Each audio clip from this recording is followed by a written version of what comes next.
Hi, my name is Frank, and in this video I'll be going through the STCs available for residential solar installations state by state.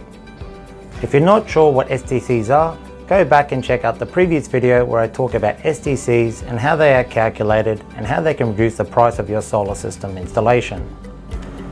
Australia offers a mix of favourable conditions for solar power.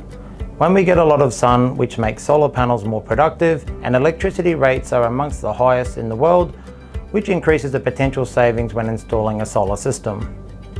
To further incentivise getting solar in Australia, there is a national incentive program called the Small Scale Renewable Energy Scheme. In addition to the Small Scale Renewable Energy Scheme, some incentives are available at state and territory level. Depending on the state or territory that you live in, additionally incentives may be available from the local government, and those are applied independently from the National Incentive Program. At the time of recording this video, the following incentives exist for the following states and territories. However, incentives are constantly being introduced, so to be sure to check with your local government areas for the incentives you could be eligible for. In New South Wales, the Empowering Homes program offers a loan of up to $14,000 for solar battery systems and up to $9,000 for adding batteries to existing solar systems. This program is available for households with an income of up to $180,000 per year. Also in New South Wales, the Solar for Low Income Household program will pay for a 3 kilowatt system and its installation, but this is only available to people living in certain regions and are holders of a pension concession card or a Department of Veteran Affairs Gold Card. Victoria offers a solar panel incentive of up to $1,888, a solar battery incentive of up to $4,838 and a solar hot water incentive up to $1,000. These benefits apply to households with an income below $180,000 per year and an assessed property value below $3 million. These solar incentives can be combined with an interest-free loan of up to $1,888, which must be paid within 4 years. Unfortunately, there are no equivalent loans for solar battery and hot water systems.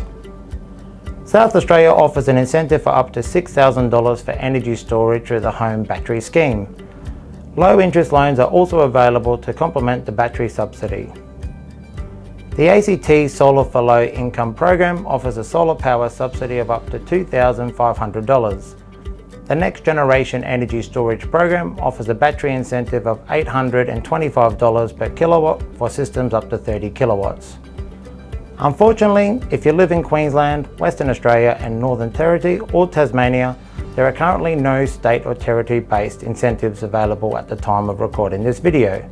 But keep in mind, the Small Scale Renewable Energy Scheme is the main solar panel incentive program in Australia. Being a nationwide incentive, it applies regardless of the local regulations from state and territory governments. Australia doesn't have a national solar battery incentive, but some state governments have already introduced them. Batteries are an excellent addition to solar systems and they can store electricity for times when solar panels cannot generate them. There's a Victoria solar battery incentive of up to $4,888 per battery system. South Australia has a home battery scheme of up to $6,000 per battery system. And the ACT has the Next Generation Energy Storage program, which offers battery incentive of $825 per kilowatt for systems up to 30 kilowatts. STCs and financial incentives can dramatically reduce the initial cost of installing a solar system and the time it takes to pay it off, so it's worthwhile checking out what's available. In the next video, I'll be going through some of the eligibility criteria and how to apply for the incentives.